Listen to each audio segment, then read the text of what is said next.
la Russie, l'Inde, la Chine et, semble-t-il, des dizaines de nouveaux États, dont l'Arabie Saoudite, dont l'Iran, dont le Venezuela, dont l'Argentine et une partie des États africains, optent pour une nouvelle monnaie qui est de nouveau symbole de stabilité et d'éthique cette fois-ci.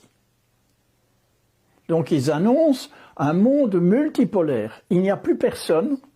La structure, ils ont pensé la structure de telle manière que personne ne puisse dominer. Ça renvoie à une toute autre image. Il y a une tentative de créer une monnaie qui ne renvoie plus à la domination, mais à la justice, fairness. Est-ce qu'on pourrait dire alors qu'il y a une différence fondamentale entre la pensée américaine, occidentale, et la pensée de l'Est, la pensée russe, où les premiers veulent dominer le monde et les autres sont dans une toute autre logique? Oui, exactement. On peut dire cela. Ils proposent une logique horizontale. Il n'y a plus aucun État qui peut dominer. Ce n'est plus possible dans la structure qu'ils ont créée. Un. Et deux, l'euro, qui est le petit croupion du dollar, l'euro et le dollar et l'euro ont perdu la bataille.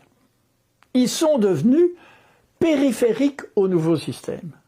Ça, c'est la balance de pouvoir, que évidemment nos journaux n'expliquent pas. C'est très embêtant de dire qu'on a perdu. Pour encore expliquer la monnaie, parce que c'est quand même un peu complexe, quand elle n'est pas étalonnée sur une valeur matérielle comme l'or, ça indique que la planche à billets des banques centrales peut tourner tant qu'elle veut, c'est ça? Il faut quand même l'expliquer pour ceux qui... Alors, oui, la monnaie actuelle, elle est créée à partir de rien. La banque dit, voilà, il y a 1 million d'euros pour vous, mais vous allez payer pendant 30 ans. Donc, le client, lui, il paye. Et la banque crée l'argent à partir de rien. Ça, c'est un système qui, pour finir, pompe l'argent du citoyen. Les banques centrales, le système de banque centrale créé par les Américains est un système qui pompe. Qui pompe quoi? Mais l'argent des citoyens. Et oui, et crée de l'endettement. Et crée de l'endettement. Et s'enrichit. Et s'enrichit. Parce que d'une certaine façon, l'endettement, si on le comprend bien, c'est une forme de vol. C'est une forme de vol poli, policé, et présenté comme normal. There is no alternative. Il n'y a pas d'alternative. Donc on va vous voler, mais légalement. Et les Russes, quelque part, arrêtent ce système, appuyés par les Chinois et les Indiens, et un nombre croissant d'États dans le monde. Donc, quelque part, c'est un petit peu comme la guerre en Ukraine, on commence à se rendre compte que l'Occident a perdu la main. L'euro et le dollar ont perdu la main, ont perdu la domination, on va vers autre chose. Le dollar et l'euro vont commencer à être de plus en plus marginalisés. Et l'euro, objectivement, par rapport au rouble, depuis le 28 mars, a perdu 38,9%. Nous sommes à 60. Le rouble était à 100 roubles pour un dollar, maintenant il est à 61,5. Donc ça fait 38,5% que l'euro et le dollar ont perdu. Bon, et ça on ne dit pas, on dit there is inflation, il y a de l'inflation, mais non, c'est notre monnaie qui dévalue dans un silence total. Alors, ce qu'on croit, on n'est pas certain, c'est qu'il va y avoir un processus d'annulation de beaucoup de dettes. Il va y avoir un changement profond du système de taxation qui va diminuer énormément. Et il va y avoir une augmentation progressive on ne va plus voler l'argent des citoyens. Ça veut dire que leur revenu va monter doucement. Donc on va vers plus de prospérité.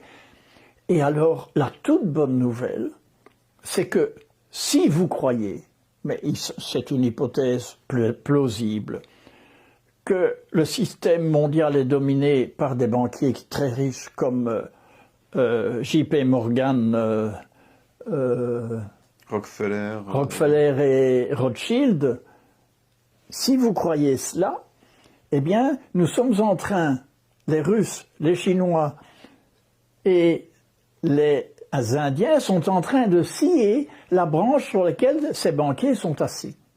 Quatrième point de comparaison entre les deux systèmes. Un des systèmes la monnaie est basée sur la dette, toujours. Dans le monde de Klaus Schwab et d'Y Reset, la monnaie sera toujours basée sur la dette, alors qu'elle sera basée sur l'or dans le système. L'or ou les matières premières, parce que je ne crois pas qu'ils aient assez d'or. Entre nous, hein. D'après ce que j'ai entendu, les Chinois ont beaucoup d'or, les Russes ont beaucoup d'or, mais pour assurer la monnaie mondiale, Attends, les Américains avaient volé l'or. La guerre sert à ça, hein. C'est voler l'or des banques centrales des ennemis. Et donc, ils ne se sont pas gênés ni avec la Banque centrale de France, ni avec la Banque centrale d'Allemagne, etc. Tous les pays qu'ils ont envahis, ils ont pris l'or partout. Et donc, les Américains, après la guerre, avaient beaucoup d'or. Bon, et donc, la nouvelle monnaie des BRICS, elle est stable. Elle envoie un message de stabilité. Et la monnaie du forum de Davos envoie un message de domination et de désappropriation. C'est-à-dire que tu n'as plus rien, quoi.